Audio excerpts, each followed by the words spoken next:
Hello everyone, আসসালামু আলাইকুম।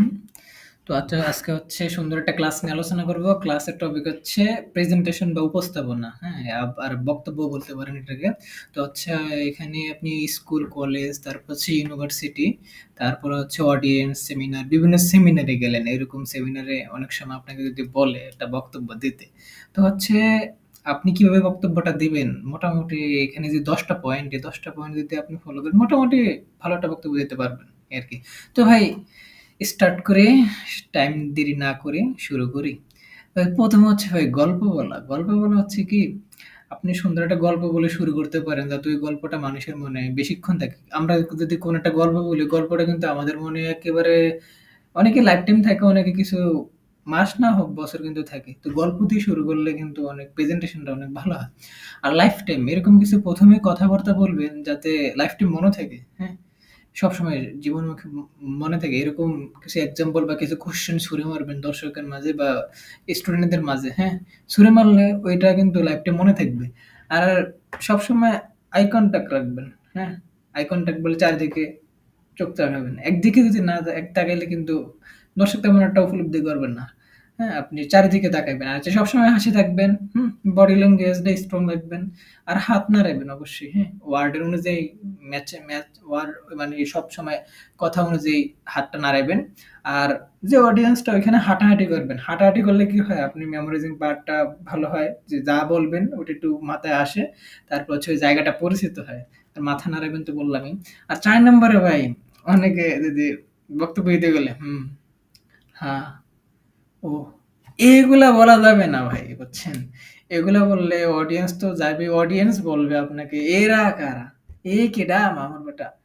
মানে এরকম উম ও আহ এগুলা বলাই যাবে না, বুঝছেন?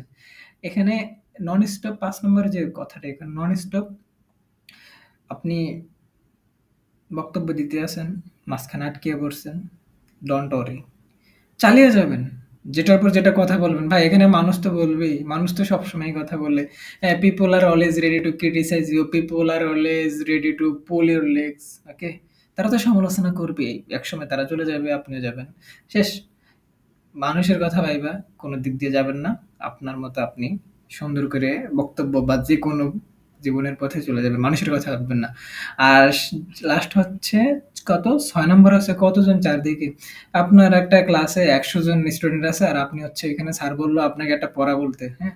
তো আপনি গিয়ে নার্ভাস হয়ে গেলেন। ভাই আপনার একটা ক্লাসে কিন্তু আপনার কম হলেও ৩ থেকে ৪ টা ভালো বন্ধু থাকে। ওই ৩-৪ টা বন্ধুর দিকে যান। একটা ওই কর্নার, একটা ওই কর্নার, একটা মাঝখানে। তাদের দিকে চাইলে আপনার পড়া এমনিই দেখবেন মনে পড়বে। হুম? এটা আরকি চারিদিকে তাকাইতে পারেন এই।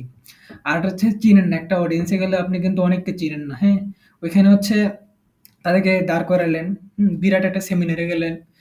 দাঁড় করিয়ে তারপরে তাদেরকে কিছু কোয়েশ্চেন ছুড়ে দিলেন। এমন কোয়েশ্চেন ছুড়ে দিবেন যাতে ওরা নিজে থিঙ্ক করতে পারে, ক্রিয়েটিভ হইতে পারে এবং অন্যজনকে ওই প্রশ্নটা জিজ্ঞাসা করতে পারে। এরকম কিছু কোয়েশ্চেন ছুড়ে দিবেন। আর কাম টু দি পয়েন্ট।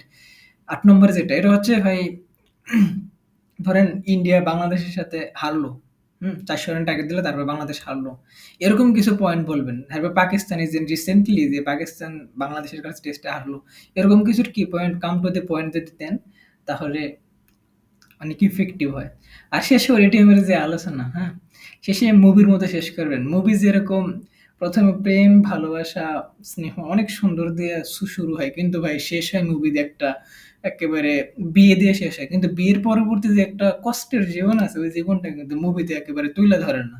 তো মুভির মতো এরকম কিছু সিন শেষে দিয়ে ধরবেন, যাতে মনে থাকে সবার, হ্যাঁ? এই আরকি। আর শেষের কথা হচ্ছে, একজন বাকপটু মানুষ হওয়ার চাইতে একজন শ্রোতা হওয়া ভালো। সবসময় একটা অডিয়েন্সে গেলেন, বক্তা বলতে আছে, আপনিও ধরুন কেউ বলে, "এটা হয় নাই, ডন্ট স্টপ।" এটা বলবেন না। হ্যাঁ? সে বলুক। ভাই একটা, আপনি যদি ক্লাসের সামনে যান, আপনার যে মনে কি একটা ভয়, আপনি ওই ভয়টাই কাটাইতে পারবেন না। আপনি আইছেন আপনি ওইখানে বইসা, তারপরে একজন যে বক্তব্য দিতেছে, হ্যাঁ আপনি নিচ থেকে জ্বালান। এটা হয়? তো কখন এই যে সবসময় চুপ থাকবেন, যে বলে ওটা শুনবেন। হুম? এই আরকি। তো that's all about my class. আল্লাহ হাফেজ। Thank you very much. তোমার নামে